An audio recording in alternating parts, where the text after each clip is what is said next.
Iron Man is one of the most iconic films in the entire MCU for several reasons, but the epic ending has just been recreated with incredible style in Daredevil, Born Again Season 2.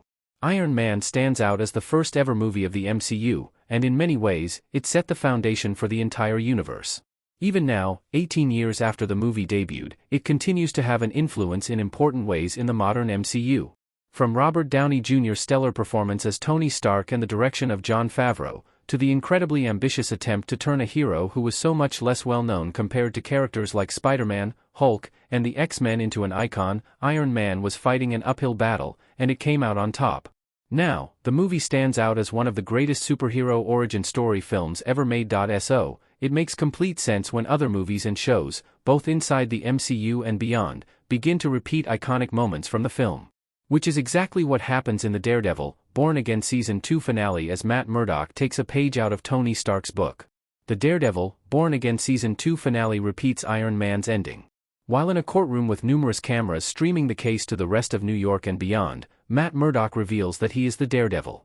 This jaw-dropping moment inspires restlessness, excitement, and gets everyone talking, while also adding serious weight to everything that Murdock is saying. This moment has some striking similarities to the Iron Man ending, when Tony Stark stands in front of a room full of reporters, and despite being advised to stick to a fabricated story, he throws out the script and tells the world, "I am Iron Man." In both cases, the world is introduced to a hero who has gained a lot of notoriety in the news cycles, and an unexpected person who is assuming this identity. In Iron Man, a cocky weapons dealer reveals he has been fighting back against the distribution of weapons. And in Daredevil, Born Again, a blind lawyer unveils that he is, in fact, the extremely acrobatic and efficient vigilante hero, Daredevil. However, while Tony Stark had billions of dollars behind him and the help of a highly coordinated government body of spies, aka S.H.I.E.L.D., Murdock has been hiding in the shadows, and he has no way to avoid the consequences of his actions as the devil of Hell's Kitchen. With Daredevil unmasked, Matt Murdock faces an uncertain future. Matt Murdock is seen to enjoy a short grace period after his double life is exposed, with him going for a meal with a free Karen Page. However, it isn't long before law enforcement shows up and apprehends him. Then, we see him in a prison wearing a jumpsuit, where he crosses paths with a line of AVTF agents who have also been thrown into jail.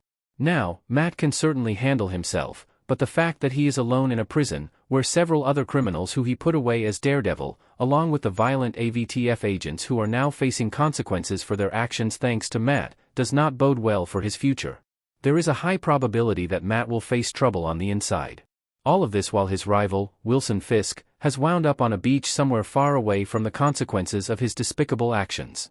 Despite this, Matt has a lot of friends outside prison who may find a way to intercede and break him free, but as of right now, he seems to be in serious trouble. The MCU is making a habit of ridding heroes of secret identities. While Tony Stark was the prototype for exposing a superhero identity and then seeing how that affects the stories going forward, many of the characters in the MCU have been forthcoming about who they are. From Steve Rogers to Sam Wilson, and the numerous others who seem to see no benefit in maintaining a secret identity, Daredevil feels like one of the last of a dying breed. Other than him, there are characters, like Spider-Man, who continue to wear a mask and avoid sharing their real identity with the world. And in the case of Spider-Man, this is extremely complex because no one has any memory of Peter Parker anyway. That being said, the divide between powerful characters who are willing to say who they really are from the start, and those who want to conceal their identity may begin to spread ever further apart as the multiverse saga draws to a close, and as the mutant saga begins to rise from the ashes of this, the darkest era in the MCU to date. 18 years on, Iron Man continues to be the foundation of the MCU.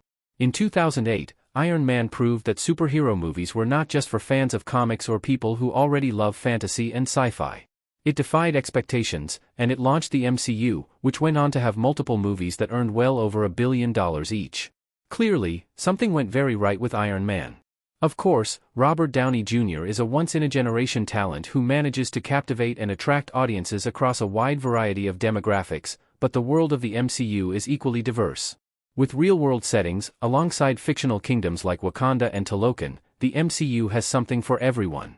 On top of that, the film did a tremendous job with special effects, not relying too heavily on them for every moment, but also enhancing areas that massively benefited from slight adjustments.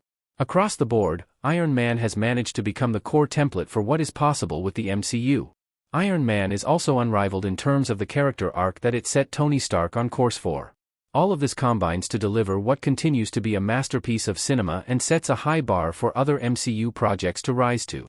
Daredevil, born against nod back to where it all started, in a way that fits perfectly within its story, makes for a refreshing moment that feels like a rebirth for the MCU at large.